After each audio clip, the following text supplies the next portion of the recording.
I've tried not to bore you by talking about Harry and Meghan because it's everywhere and it's endless. It never seems to stop, does it? Harry now saying he's got yet another book in him, and hey, we got Meghan's book to come as well.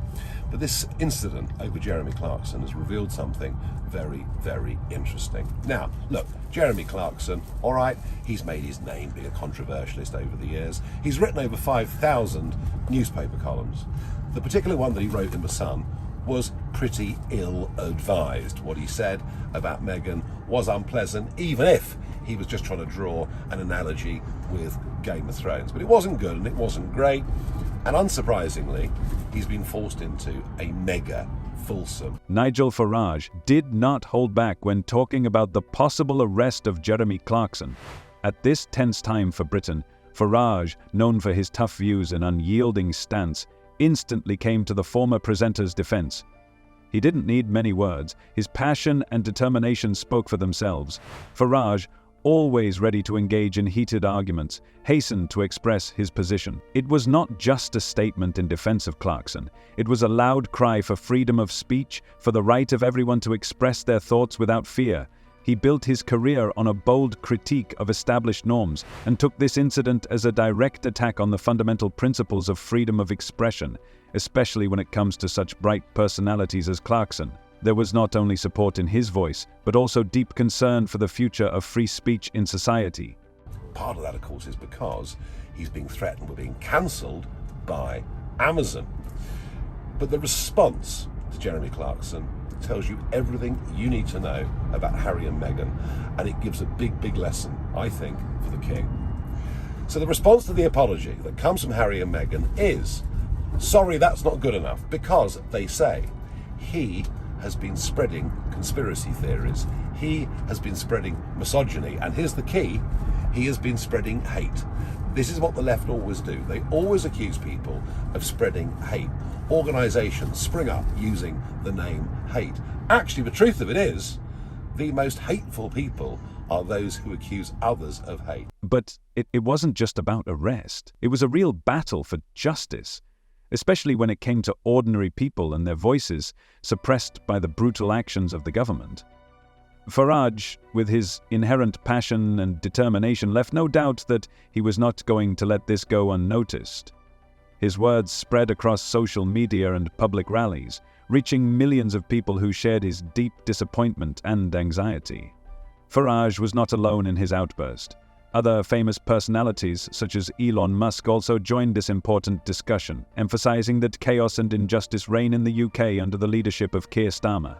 I'm pleased to be the first Labour leader in 30 years to be here in Barrow to make a very strong commitment to the work that they're doing. The triple lock, which is to support the Dreadnought submarines that we've seen this morning. I've actually been in the Dreadnought this morning to see it as it's being made, to make that commitment to the continuous at-sea deterrent and to the upgrades, which to the workforce here is very important because they know that this is a generational commitment. So my support for the deterrent as a cornerstone of our defence and to NATO is absolutely unshakable. With each new speech, Farage and his supporters raised the stakes, and the pressure on Keir Starmer grew like never before. The UK began to realise that it was on the verge of something grandiose, and it was not only about political games, but also about the right of everyone to freely express their opinions without fear and threats. Farage didn't just support Clarkson with words, he took to the streets where it made a real difference, participating in protests. These protests erupted in response to the highly controversial inheritance tax imposed by the Starmer government, which brutally targeted farmers and their families. Farage, deeply rooted in supporting the rural economy, instantly realized the importance of this struggle, realizing that it was not just a matter of money, but a matter of dignity and justice. This is not just about tax. It's about solar farms, it's about bonkers net zero policy, it's about rewilding, it's about everything that's been done over the last few years. And it feels to these people that the urban elite doesn't give a damn who they are, doesn't like them either, thinks they're too white and things like that. So yeah, I mean, I absolutely think that if this carries on as it is, the smallholders survive, the giant agribusinesses survive, and all these people get wiped out. It's important. What about all the farmers who voted for Brexit? And now, look, 50-50. they're reaping the whirlwind of that choice, aren't they? Because Well, they've we lost were the cap spending- payments, and now they're having to deal with Thank you, Brussels. We love you. Well, maybe We were they're spending- having buyer's remorse, Nigel. We were spending 6 billion quid a year on agricultural money, 3 billion of it in France. We're not giving it to them anymore. We've got it to spend ourselves, and we're in charge of our own policy. Farmers in the UK have not been paid their well-deserved wages for a long time. They are exhausted under the weight of work and remain undervalued, although they form the basis of the nation that feeds the country and preserves its picturesque landscape. When the Starmer government decided to introduce an inheritance tax, it was a real slap in the face for those who have been fighting for their rights and dignity for years. At the protest, Farage spoke with Clarkson against this unfair policy, stressing that it would strike at the very people who support UK agriculture. The essence was clear and resonated in the hearts of everyone present. This is not a tax for the rich, as some have tried to claim, but a cruel tax for hard-working families who are struggling to preserve their farms for future generations, for their children and grandchildren. Good evening. I think somebody in the Treasury got their sums wrong when they were advising the Chancellor Rachel Reeves. You see, the Labour government say it's not a problem. 75% of farms just won't be affected by these new inheritance tax rules. And yet the National Farmers Union themselves say it will be at least 2/3. I have to say my conclusion on all of this is the small farmer, somebody running 5 or 10 acres, a smallholder basically, will be fine. The giant agribusinesses, they'll be fine as well. It's the people in the middle that simply won't be fine. Thousands of protesters, ignoring the downpour and biting cold, loudly expressed their dissatisfaction.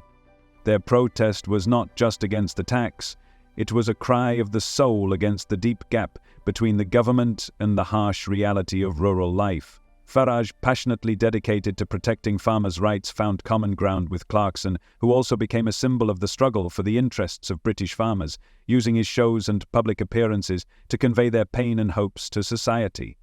Together, they became the voice of those who stayed in the shadows for a long time, striving to change the situation for the better. Labour's attack on farms is quite extraordinary. Land values have gone through the roof as billionaires have bought up vast amounts of land to avoid inheritance tax. But what about the small farmer? You know, the farm with 200 acres, whatever it may be, that now has a land value of millions, and yet they'll be lucky to make 30 or 50 grand a year working damned hard out of it. Labour's plans mean that farmland will have to be sold, that family farms will get broken up. Why are they doing it? Well, here's the clue. Farage's presence at the protest next to Clarkson has become a powerful symbol that people's voices, especially those of rural Britain, remain in the shadows and are not heard. Both of them stated with determination that the government can no longer turn a blind eye to the struggle of farmers who are struggling to feed the nation, and their suffering cannot go unnoticed. Farage was not the only one who raised his voice in defense of Jeremy Clarkson. When a dispute broke out about Clarkson's possible arrest, he was joined by tech mogul Elon Musk, who was not afraid to speak out in defense of freedom of speech. Known for his direct and bold views, Musk quickly posted on Twitter a harsh criticism of Keir Starmer's actions and the political atmosphere in the UK, questioning the very essence of democracy. Musk's involvement has brought a whole new dimension to the situation. Now it wasn't just about Clarkson and Farage. It became a global discussion about everyone's right to freedom of expression, the right to be heard in a world where the voice of the common man is often lost. A privileged status for the farms, and I think that may or may not be right. I'm personally in favour of doing to farmers who want to go on the streets, we can do to them what Margaret Thatcher did to the miners. So just to be clear, John, you would, beat them up? No, close them. I mean, this industry we could do without. So, okay, all right, so this got weird. So you would do to farmers what Margaret Thatcher did to miners, which was, she used very heavy-handed police tactics, followed by what? Putting them out of business. If people are so upset that they want to go on the streets and spray slurry on them, then we don't need the small farmers.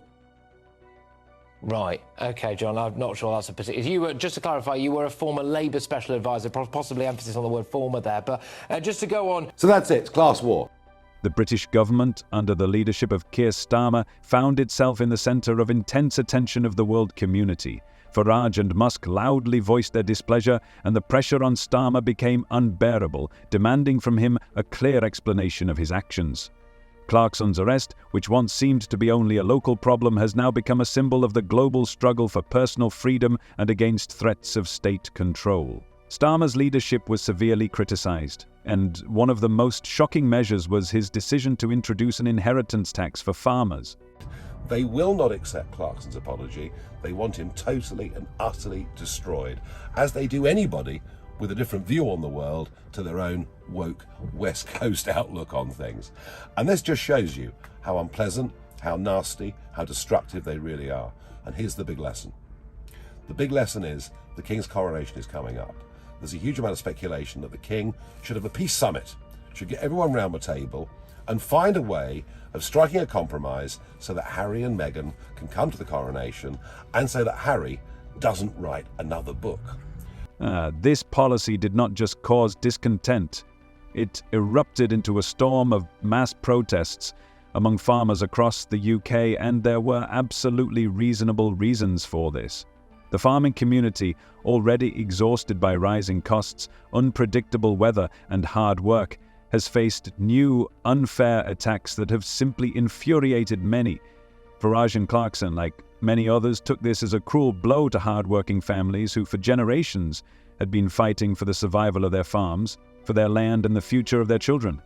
What do you think about this video? Tell me your opinion in the comments. See you